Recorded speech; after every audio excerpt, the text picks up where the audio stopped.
अब शामिल करेंगे कुछ अदालती खबरें और आपको बताएंगे कि इस्लामाबाद हाई कोर्ट ने तोशाखाना 2 केस मजीद इंक्वायरी का केस करार दे दिया है और तफसीली फैसले में जस्टिस मियां गुल हसन औरंगजेब ने जमानत देने की वजूहात जारी कर दी हैं।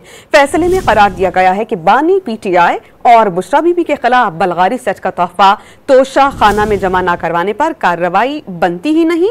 रूल्स के मुताबिक तोहफे की रसीद जमा न कराने पर कार्रवाई की जा सकती थी। अडियाला जेल रावलपिंडी में बानी PTI और बुशरा बीबी के खिलाफ तोशाखाना 2 केस की समाअत हुई। इस्तगासा के गवाह के बयान पर जराह मुकम्मल हुई। इस्तगासा 8 जनवरी को मजीद 4 गवाहान को पेश करेगा।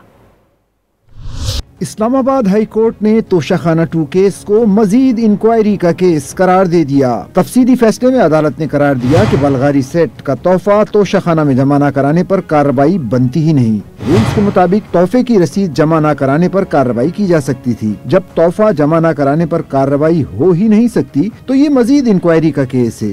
जस्टिस मियां गुल हसन औरंगजेब ने वजूहात पर मुश्तमिल 14 सफ़ात का तफसीली फैसला जारी किया है। फैसले में कहा गया है कि बानी PTI और उनकी अहदिया के खिलाफ तोहफा तोशाखाना में जमा न कराने पर क्रिमिनल कार्रवाई शुरू की गई। प्रोसिक्यूटर के मुताबिक तोहफा न जमा करवा कर बानी PTI और उनकी अहदिया ने प्रोसीजर की खिलाफ वर्जी की। इस बात से इनकार नहीं किया गया कि बानी PTI ने डिप्टी मिलिट्री सेक्रेटरी के जरिए रसीद तोशाखाना में जमा कराई। बादी नजर में तोहफा जमा न कराने पर कार्रवाई शुरू नहीं की जा सकती थी। 2023 में जारी किया गया ऑफिस मेमोरेंडम 2023 से ही नाफिजुल अमल नहीं हो सकता था। FIA प्रोसिक्यूटर ने भी तस्लीम किया कि ऑफिस मेमोरेंडम का इतलाक 2 साल पहले होने वाले अमल पर नहीं हो सकता। अडियाला जेल रावलपिंडी में बानी PTI और बुशरा बीबी के खिलाफ तोशाखाना 2 केस की समाअत में इस्तिखासा के गवाह के बयान पर जिरह मुकम्मल हो गई। Deputy secretary cabinet division Mohammad Ahad का बयान रिकॉर्ड किया गया। आइंदा समाअत पर उनके बयान पर वकलाए सफाई जिरह मुकम्मल करेंगे। इस्तिखासा 8 जनवरी को मजीद 4 गवाह बयान रिकॉर्ड कराने के लिए पेश करेगा।